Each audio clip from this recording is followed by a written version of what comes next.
Okay class. तो बच्चे बात कर रहे थे हम बुलेट थ्योरी की। अब जो बुलेट थ्योरी है बेसिकली ये थ्योरी ये कहती है कि मीडिया के थ्रू हम किसी भी चीज़ को बड़े स्ट्रेट फॉरवर्ड जो है, जिस तरह से गन में बुलेट रख के चलाई जाती है, इसी तरह से हम मीडिया के थ्रू किसी भी चीज़ को शूट कर सकते हैं। आप सबसे मैं पूछ रहा था कि क्या आप लोगों को मी टू मूवमेंट का पता है? ये जो मी टू मूवमेंट चली थी, क्या आप लोगों को इसका पता है? आप लोग हैंड रेस करके मुझे बता सकते हैं कितने लोगों को जो मी टू मूवमेंट थी उसका पता है और कितनों को नहीं पता। जितने लोगों को पता है जरा हैंड रेस करो। हाँ आप लोग, मी टू मूवमेंट का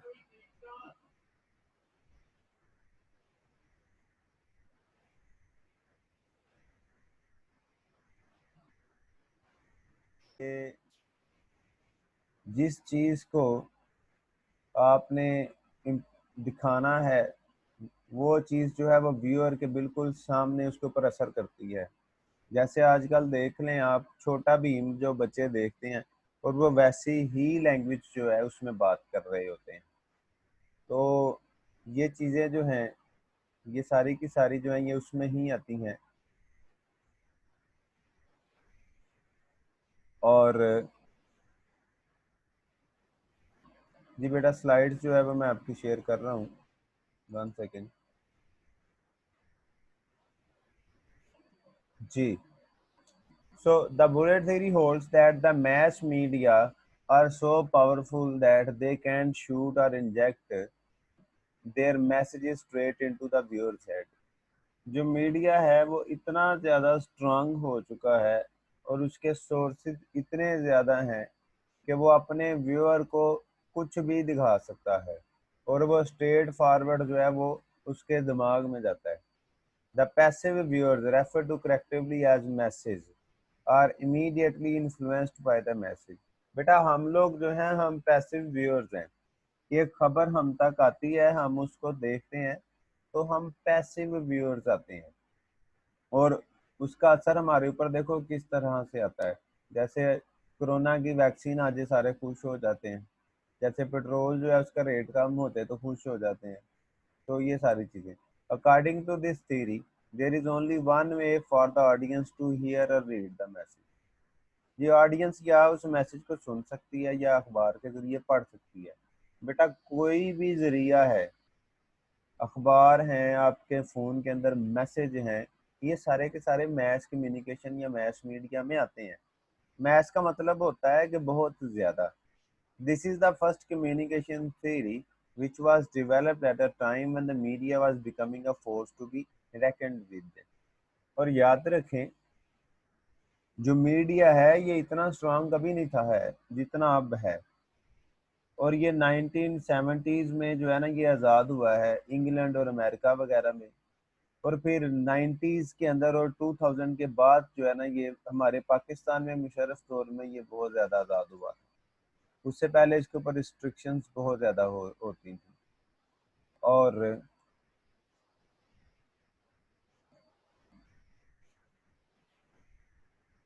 देन बेटा, essentially this model holds that an intended message is directly received and wholly accepted by the receiver। Model कहते हैं इस थ्योरी को कहा जा रहा है।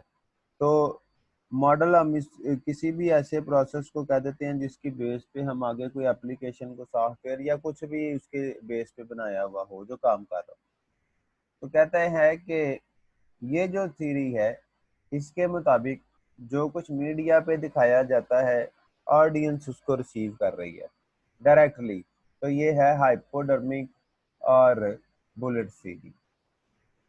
नेक्स्ट है, और ये सबसे पहले फ्रैंकफर्ट स्कूल ने प्रपोज किया था, फ्रैंकफर्ट ने बुलेट थ्योरी। और हाइपोडर्मिक नीडल इसको कहा था, जैसे सिरिंज नहीं होती कि एक टीका भरें और सीधा किसी के दिमाग में लगा दें, तो उस तरह से, इसलिए इसका नाम जो है वो हाइपोडर्मिक नीडल है। The model emerged from Marxist Frankfurt School of Intellectuals in 1930s to explain the rise of Nazism in Germany. जी बेटा, मार्क्सिस्ट जो थे वो कार्ल मार्क्स के फॉलोअर्स को कहा जाता है। और कार्ल मार्क्स जो है ये वो इंसान है जो ये कहता है कि जो पैसा है, जो इनकम है, जो बिजनेस है, उसके अंदर कोई ऑनर नहीं होता। जो काम करने वाले हैं वही सब के सब ऑनर हैं। और इसी की बुनियाद पे पाकिस्तान में भुट्टो दौर में जो फैक्ट्रियां थी वो अमीरों से लेके तो तमाम मजदूरों को दे दी गई। और फिर उसने वहाँ उनके साथ वही हुआ जो वाम करती है, बेड़ा गर्क। जी, इसे कहते हैं जो है वो प्राइवेटाइजेशन ऑफ फर्म्स भी, यानी कि फर्म्स को प्राइवेट कर दी जाए। ये बिजनेस में डीपली जाके पढ़ा जाता है। तो ये मार्क्सिस्ट जो लोग थे उन्होंने इसको क्या किया था, उन्होंने इसको रिप्रेजेंट किया था। तो कार्ल मार्क्स के जो व्यूज हैं वो आप पढ़ सकते हैं इजीली। फिर भी अगर कोई बात हुई तो पूछ लेना। This theory was based on principle that media is all powerful and its consumers are passive and naive। तो इसमें जो ये समझा गया था, इस मॉडल में ये बेस बनाई गई थी कि मीडिया जो है ये बहुत ज़्यादा पावरफुल है और इसमें जो कुछ भी दिखाया जाता है वो तमाम लोग जो हैं वो उसको क्या करते हैं, एक्सेप्ट कर लेते हैं। ठीक है जी। यानी कि जो मीडिया है उसके उसमें से जो भी इंफॉर्मेशन आ रही है, बाकी जो दिमाग हैं जो उसको देख रहे हैं, सुन रहे हैं, वो उसको प्रोसेस कर रहे हैं, उसको मान रहे हैं। और नेइव का मतलब होता है कि उनके पास anybody that have a lack of experience, wisdom और जजमेंट। तो चूंकि सभी सुनने वालों के पास, ज़्यादातर सुनने वालों के पास इतनी ज़्यादा जो है वो जजमेंट पार नहीं होती, तो वो उसको सच समझ लेते हैं। किसी भी बड़े इंसान से, नॉलेज वाले इंसान से जब किसी दूसरे के बारे में पूछा जाता है तो अक्सर ही यही बयान देते हैं कि I don't know it personally, how I can tell you about this, I do not believe these newspapers. तो ये हर समझदार बंदे का जवाब होता है almost. It further stated messages channelized through media are like magic bullets which not only strikes to the audience immediately but also influences them to take up the desired actions immediately। तो वह यही कहता है कि बिल्कुल जैसे एक injection भर के दिमाग में लगा दिया जाता है, बिल्कुल ऐसा ही है। आप इसको ब्रेन वॉशिंग भी कह सकती हैं कि जो इंसान है वो बिल्कुल वैसा ही करना शुरू कर देता है। जैसे आप देखते हैं तो ये धरनों की कॉल शाल और ये सारा कुछ थ्रू मीडिया ही किया जाता है। जी। नेक्स्ट है ये आपके सामने, ये देखें, ये है हाइपोडर्मिक नीडल मॉडल। तो ये नाजी जो बनी थी, हिटलर की जो आर्मी थी, हिटलर की जो पार्टी थी, उसके प्रोपेगेंडा को बताने के लिए ये इसको बनाया गया था। और ये बिल्कुल इसी तरह से ये देखें कि एक चीज मास मीडिया से, ये टेलीविजन के थ्रू हर जगह पर पहुंच रही है। और वो कुछ इंडिविजुअल हैं इससे आइसोलेट, लेकिन ज़्यादातर लोग जो हैं वो इससे मुतासिर ज़रूर होते हैं। तो ये मॉडल था आपका हाइपोडर्मिक नीडल मॉडल। इसको हाइपोडर्मिक मॉडल भी कहा जाता है, इसको बुलेट मॉडल भी कहा जाता है। जी है बेटा। Passive audience, no individual differences, linear communication theory developed in 1920 and 30। ये जो चीज़ें हैं कम से कम ये बच्चे आपको आनी चाहिए। नेक्स्ट है बच्चे टू स्टेप फ्लो थ्योरी।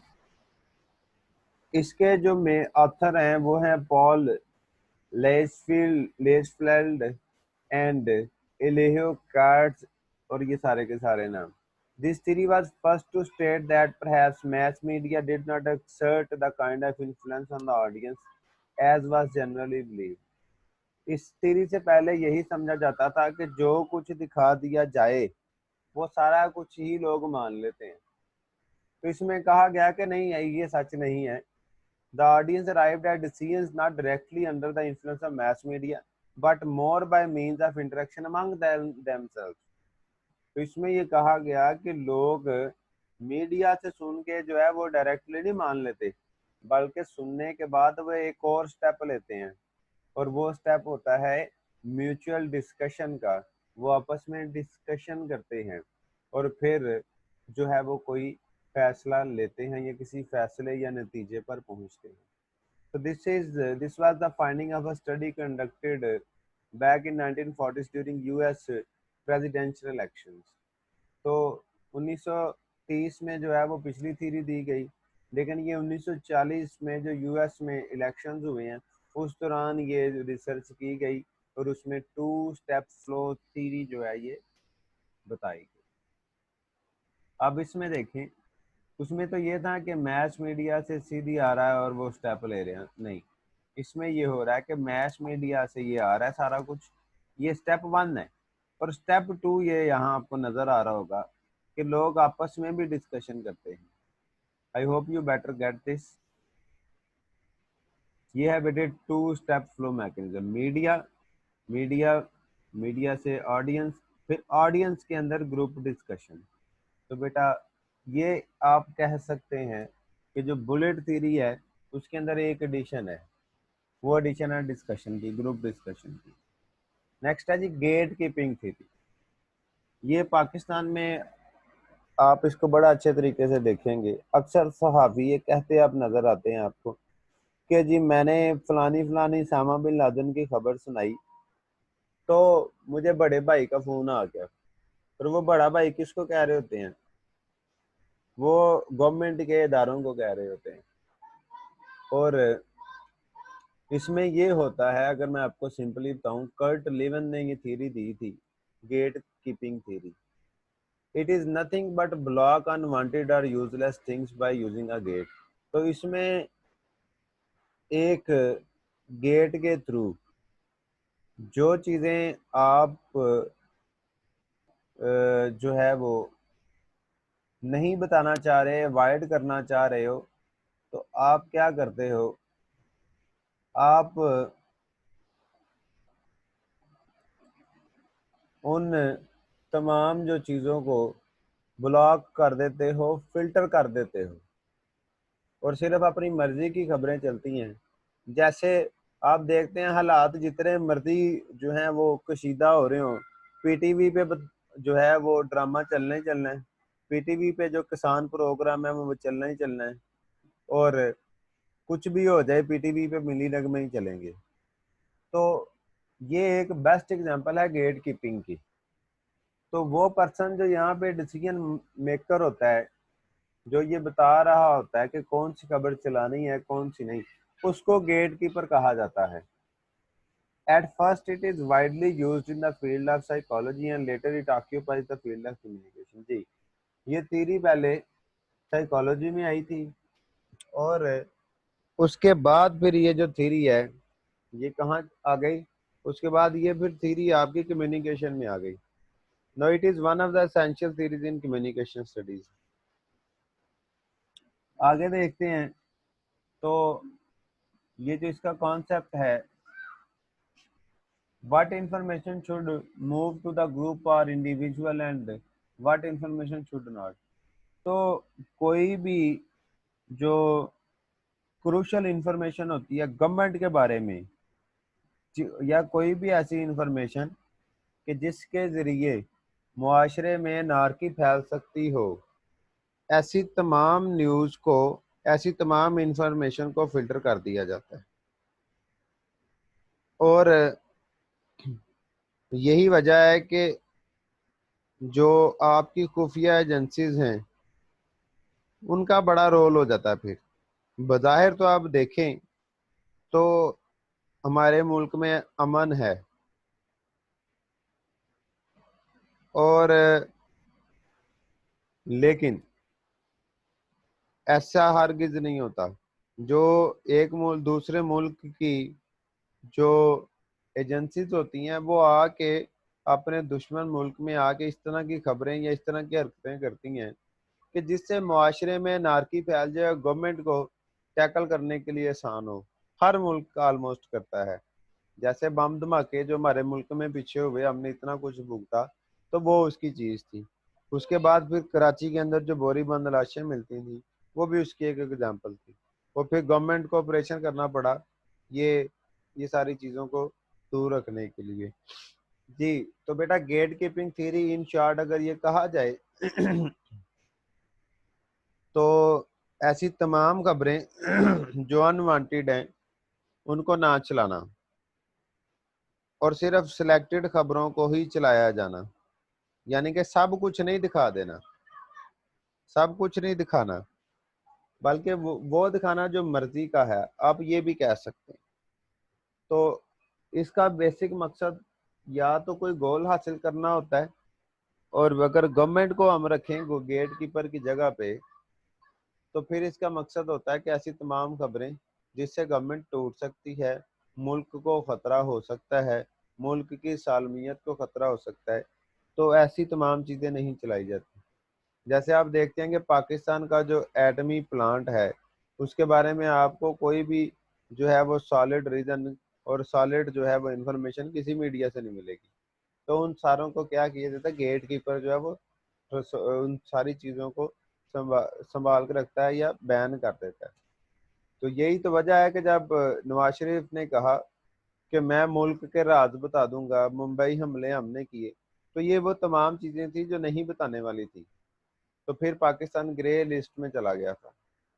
तो गेट कीपिंग जो है वो इन तमाम चीज़ों से जो है वो बचा भी लेती है, और बहुत सारे जो हक़ाइक़ हैं वो इन लोगों के सामने आते भी नहीं। तो हर चीज़ जो है उसके फ़ायदे और नुकसान जो हैं उसके साथ ही होते हैं। तो बेटा आई होप आपको ये समझ आ गई होगी। तो लेकिन इसमें ऐसा है कि जो मेन जो इशू आता है इसमें वो ये आता है कि गेट कीपर कौन है, और जो गेट कीपर है उसकी सोशल, कल्चरल, एथिकल और पॉलिटिकल जो है वो सोच क्या है, उसकी अप्रोच क्या है, बेस्ड ऑन पर्सनल है या वो पर्सनली जो चीज़ पसंद करता है वही से सिर्फ दिखा रहा है, क्या वजह है। तो यहाँ पर ज़रा कंट्रोवर्सी अरोज होती है, और यहाँ पर जो सहाफ़ी होते हैं वो कहते हैं कि नहीं ये खबर चलनी चाहिए, गवर्नमेंट कह रही होती है नहीं चलनी चाहिए। तो ये वो बातें हैं। फॉर एग्जाम्पल मैं आपको एक छोटा सा वाक़या इसमें सुना देता हूँ कि जब मुस्तनसर हुसैन तारड़ साहब को बुलाया गया, बल्कि कहा गया कि जनाब जो फ़रूक अहमद लगारी हैं हमारे जो हैं वो प्राइम मिनिस्टर रहे हैं, उनको आप खुद लिखें इनविटेशन और वो दें, और वो आपके मॉर्निंग शो में आए। अब तारड़ साहब ने ऐसा कर दिया क्योंकि वो प्रेसिडेंट ऑफ पाकिस्तान थे, प्राइम मिनिस्टर भी थे शायद थे। तो फिर क्या हुआ कि उनसे कहा गया कि आप जनाब जब वो आए तो आपने उनकी तारीफ करनी है। तो उन्होंने कहा कि जी देखें ऐसा काम मुझसे तो नहीं होगा, आप ऐसा करें मुझे लिख दें एक कागज के ऊपर, मैं वहां से पढ़ दूंगा।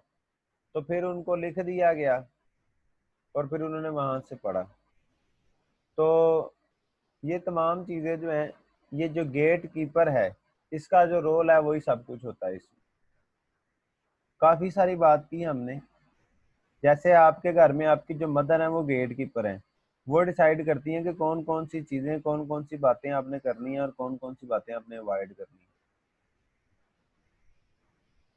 इसी तरह देखें जी, अब टेक्सास जो है एक रियासत है अमेरिका की, और वहां पर होती है बुल फाइटिंग और रिलीजियस अब्यूज होती है इंटरनेशनल कम्युनिटीज के ऊपर, लेकिन उनको नहीं लिखा जाता, उनके बारे में बैन कर दिया जाता है, उनको जो है वो गेट कीपिंग कर दिया जाता है। इसी तरह दुनिया में जो रेप की रेशो है इंडिया और अमेरिका में बहुत ज़्यादा है, लेकिन आप देख लो आपने कितनी को खबरें इंडिया से सुनी होती हैं या अमेरिकन मीडिया में देखी होती हैं, लेकिन जब आप इन्हीं मुल्कों की वेबसाइट पर जाकर देखते हैं तो आप नंबर्स देख के हैरान हो जाते हैं, लेकिन उनको गेट कीपिंग किया जाता है। और पाकिस्तान में गटर का ढक्कन भी गायब हो जाए तो वो खबर बनी हुई होती है। तो ऐसा इसलिए होता है कि we are not good gatekeepers, हमारा जो अपना मीडिया है वो सभी कुछ चलाई जा रहा होता है। जी, नेक्स्ट आ जाती है आपकी थ्योरी बेटे, ये गेट कीपिंग है, ये देखें बेटा, ये जो एन है ये सोर्स है न्यूज़ का, और उसने बड़ी सारी जो है वो न्यूज़ जो है वो नशर करने के लिए जो है वो रखी हैं। लेकिन आगे आ जाता है गेट। अब आप देखते हैं कि जो कुछ खबरें हैं उन्होंने उसमें से ये देखें, 1 2 3 4 न्यूज़ हैं, तो 2 न्यूज़ जो है वो गेट कीपर ने रिजेक्ट कर दी हैं, वो आगे नहीं जाने दी मीडिया तक। और फिर जो न्यूज़ नंबर 2 और 3 है वो मीडिया तक पहुंची। तो ये है आपकी सेलेक्टेड न्यूज़। और ऐसा यहाँ नहीं, यहाँ हर जगह भी होता है। इवन चाइना में आप सोशल मीडिया के ऊपर आई डिसएग्री लिख ही नहीं सकते कि मैं इत्तेफाक नहीं करता। कमेंट इतना उसको वो फिल्टर किया हुआ है। यूट्यूब, किसी भी मीडिया के ऊपर जो मर्जी आप कर। Communication uses and effect of theories. जी बेटा, इसमें जो थीरीज आ जाती हैं, एजेंडा सेटिंग थीरी होती है। एजेंडा सेटिंग थ्योरी क्या होती है? Agenda setting theory, reinforcement theory, theory of incidental facts, cultivation theory, spiral of silence theory, social learning theory, use and gratification theory. तो आपके सामने जो मुख्तलिफ तंजीमें हैं वो जो जो कुछ कर रही होती हैं, आप लोग जो कुछ मीडिया पे देख रहे होते हो वो बच्चे आपके सामने आ जाएगा। जी ये किसी बच्चे ने हैंड रेज किया था। जी बेटा, are you facing any problem? 1 second, I will get back to you. ये बच्चे किसको प्रॉब्लम है?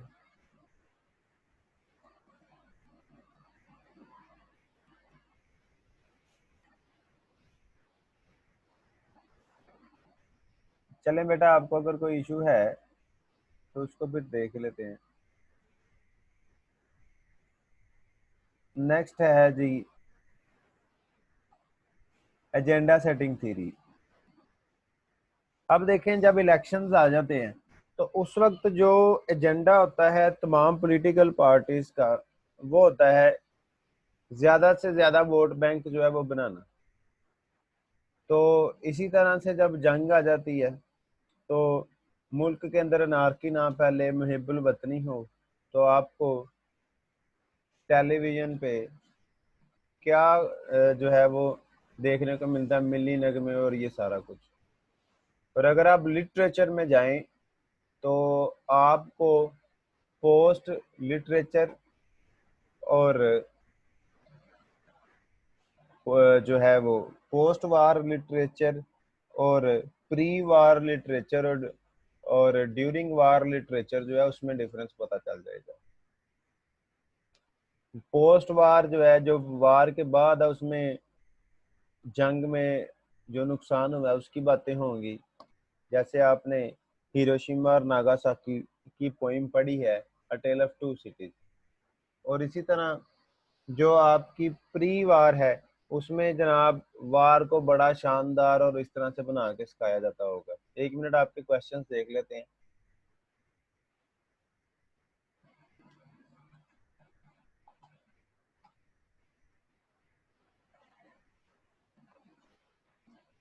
जी बेटे, आपने कहा कि 2 स्टेप फ्लो दोबारा बता दें थोड़ा सा।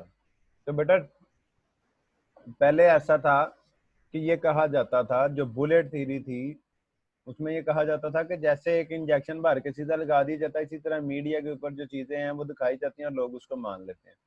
2 स्टेप फ्लो ने कहा था नहीं नहीं, उसमें 2 स्टेप होते हैं। आप मीडिया पे दिखाते हैं और उसके बाद क्या होता है कि लोग आपस में डिस्कस करते हैं, फिर मानते हैं। और गेट कीपिंग की सही समझ आई है डायग्राम की वजह से? अच्छा बेटा, डायग्राम तो ऑलमोस्ट सबकी ही है।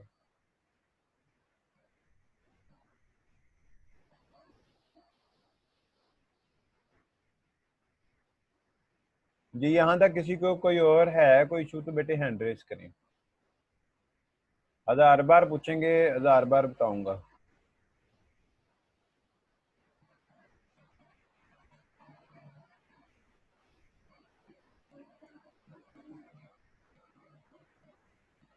तो ओके, नेक्स्ट बेटा थ्योरी देखते हैं। I hope you find this easy. तो हम बात कर रहे थे एजेंडा सेटिंग थ्योरी की। The first systematic study of agenda setting was conducted by Malcolm McComb and Donald Shaw during American presidential campaigns of 1968. अब आप देख लें, मैंने अभी आपको पाकिस्तान के अंदर बताया और इस तरह से। अब अगर आप थोड़ा सा गौर करें इंडियन इलेक्शंस पर या इस वक्त जो इंडिया की सूरत हाल है पॉलिटिकल, तो उसमें क्या किया जा रहा है, पाकिस्तान कार्ड खेला जा रहा है। और पाकिस्तान कार्ड में क्या होता है बच्चे, कि तुम पाकिस्तान चले जाओ, ठीक है, पाकिस्तान को हम जो है वो हराएंगे, पाकिस्तान को तनहा कर देंगे। तो ये इस तरह के झंडे लाए गए एंटी पाकिस्तान, और उन्होंने 2 दफा जो है वो प्रेसिडेंशियल इलेक्शन जो है वो जीत ली, प्राइम मिनिस्टर बन के 2 दफा मोदी। तो यही आता है इसमें, interlink between the priorities of issues identified by media and those identify the group of respondent. और आप जितनी बहस देखते हैं और ये सारा कुछ उसमें आ जाता है। तो media setting theory, agenda setting theory में क्या होता है कि मीडिया के ऊपर ऐसी चीजें दिखाई जाती हैं कि जिससे आपको अपनी मर्जी के रिजल्ट या जो आप चाहते हैं या जैसा आप चाहते हैं कि लोग करें या कम से कम सोचें, बिल्कुल वैसा ही किया जाता है। जैसे आजकल आप देख रहे हैं कि वो सेफ गार्ड पहले डट्टू के साथ लड़ता था, तो अब सेफ गार्ड को कहा कि नया मिशन आ गया है कोरोना वायरस का। तो ये तमाम चीजें एजेंडा सेटिंग में हो जाती हैं। इसी तरह बहुत सारी जो है वो फेक न्यूज भी चलाई जाती हैं अपनी मर्जी के रिजल्ट जो है वो लेने के लिए।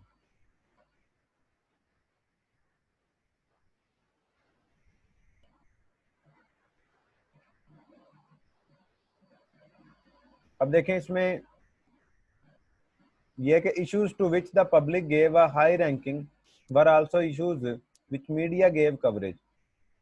तो तमाम वो इश्यूज प्रेसिडेंशियल इलेक्शन में जिनको के कवरेज मिली है, जिनको कवरेज मिली है, वो तमाम जो इश्यूज हैं वो उनके ऊपर ज्यादा जो है वो बहस हुई है, क्योंकि उनको कवरेज दी गई है।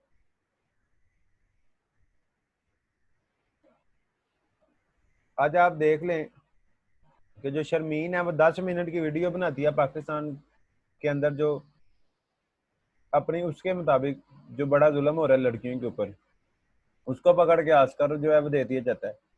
आप किसी भी गैर मुल्की के साथ, चाहे वो किसी भी कंट्री का हो, अगर तो उसने पाकिस्तान विजिट नहीं किया और आप उससे बात करेंगे, तो आप ये देखेंगे 2 बातें वो करेगा। नंबर 1, पाकिस्तान में टेररिज्म है। नंबर 2, यहाँ पर बच्चियों को स्कूल नहीं जाने दिया जाता।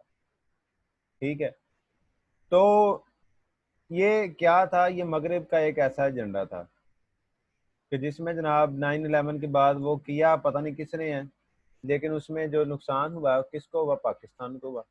और उसमें बहुत बड़ा, बहुत गंदा रोल है पाकिस्तान की लीडरशिप का, कि कोई आपके ऊपर इल्जाम लगाए और आप चुप रहो, कोई आपका मुल्क का पानी जो है वो सारे का सारा जो है वो जाया कर, आप चुप रहो।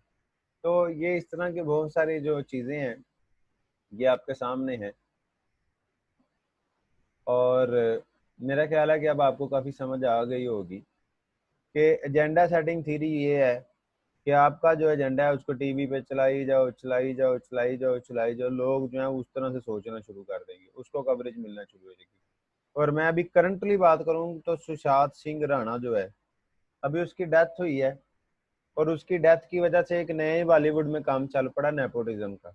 नेपोटिज्म होता है अपनी मर्जी के या अपने रिश्तेदारों को सिर्फ काम देना। उन तो करण जौहर को और आलिया भट्ट वगैरह को जो है वो बड़ा क्रिटिसिज्म का सामने है कि आपकी वजह से मरा है वो। सोशल मीडिया देखने भरा पड़ा है उसके ऊपर। अभी कंगना जो है वो, उसने रेनॉल्ड जो है उसने अपना इंटरव्यू दिया, और इस तरह की बहुत सारी चीजें इतनी ज्यादा वायरल हैं, ऑलमोस्ट हर किसी के फेसबुक पेज पे आ रही हैं। तो जो दिखाना चाह रहे हैं बिल्कुल वैसे ही।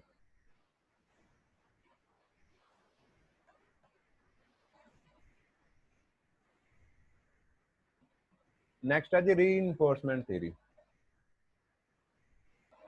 इसको लिमिटेड इफेक्ट्स मॉडल भी कहा जाता है।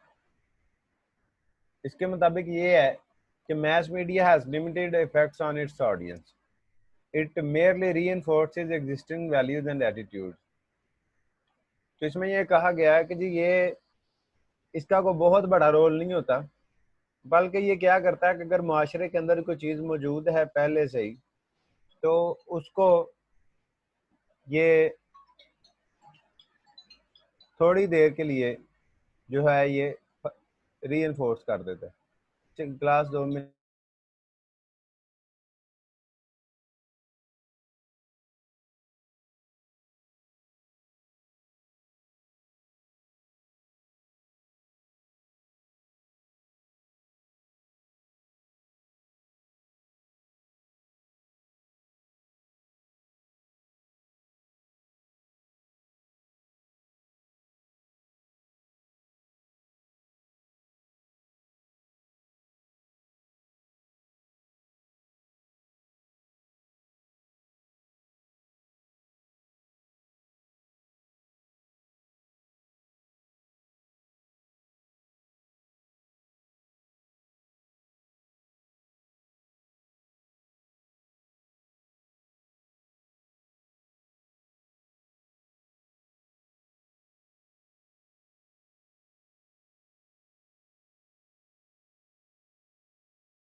जी क्लास तो अब हम कंटिन्यू करेंगे बच्चे।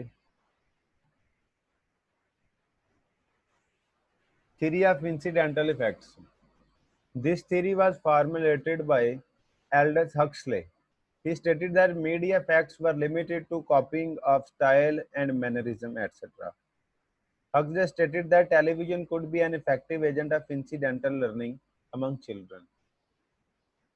जी उसमें ये कहा गया है कि जो मीडिया के इफेक्ट हैं वो सारे के सारे जनाब लिमिटेड हैं। मसलन कॉपीइंग और मैनरिज्म, इसको समझने के लिए थोड़ी सी डिटेल में जाना पड़ेगा।